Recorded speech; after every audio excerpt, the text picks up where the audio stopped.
Well, it looks like we're ready for our new group here. The Young Pioneers are a reenactment group.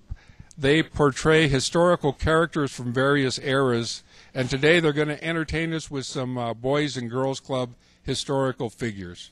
Well, good. I look forward to it. You ready, honey? It's all yours.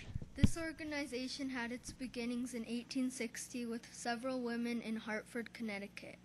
The first club opened here for boys only, and soon other clubs would be formed. In 1906, 53 independent boys' clubs would be formed.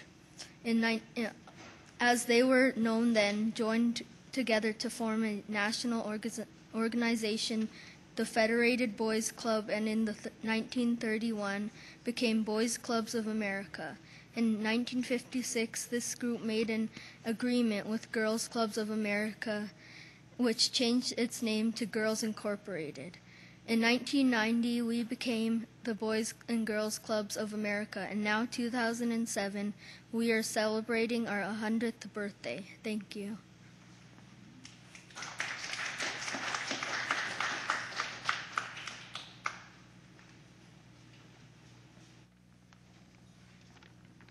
Good afternoon. I'm Mrs. John Collins, and I would like to share some of John's experiences with the boys. If folks think that today's youth is uncontrollable, get out of hand, and carry on, here's one of my husband's favorite stories.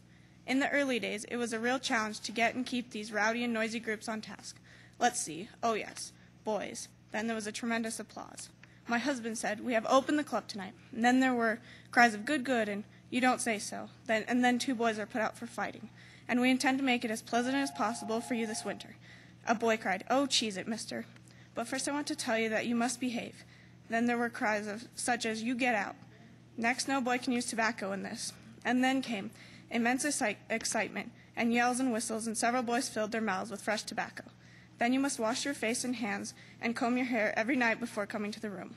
A small boy in the corner makes a funny facial expression, and cries of "Cork up, mister," and "Give us a rest" could be heard from the boys. Then John said, "No boy will be allowed in this room who does not conduct himself as he should." What a way to begin 3 years and a membership of 2,500 boys who passed through Mr. Collins' group.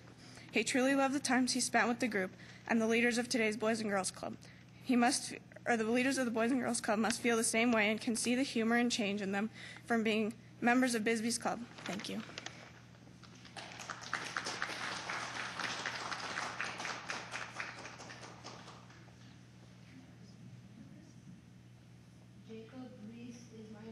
And I was the first president of Federated Boys Club. Since I was one of the most prominent social critics of that age, as well as an advisor to President Teddy Roosevelt, I could provide valuable name recognition for this boys club at its early development.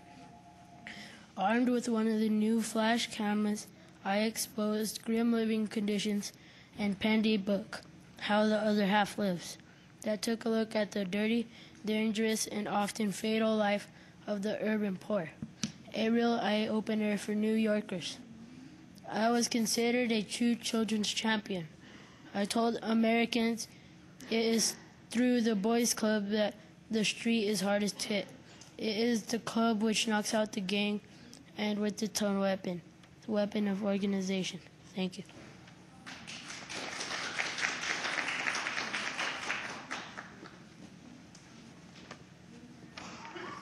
Hello, my name is Mary Hall. Starting a Boys and Girls Club during the 19th century was no easy task.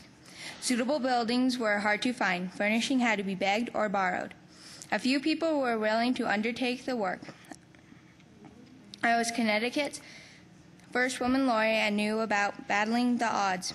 A strong supporter of the women's rights way before the 19th Amendment of our Constitution granted women the right to vote.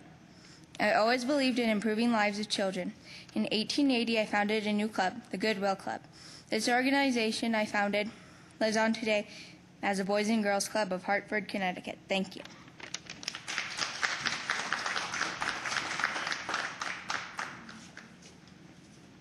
Good afternoon. An enduring legacy, the African American experiences in Boys Clubs of America, the Wissahickon Boys Club carried a dual distinction. Founded in 1903, It was the oldest club to serve an African American community. It was also one of the founding 53 organizations in the original Boys Clubs Federation. By the end of the 1940s, this club's membership numbers rivaled that of any club in the country.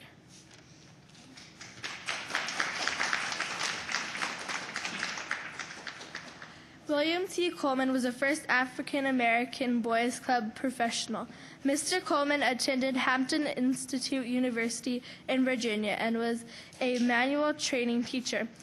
1911, he was superintendent of the Westahickan Boys Club and helped his members take home numerous prizes for vocation arts projects at the annual Boys Club's conventions. Mr. Coleman remained at this club until his retirement in 1955. The organization still carries on his tradition of service today.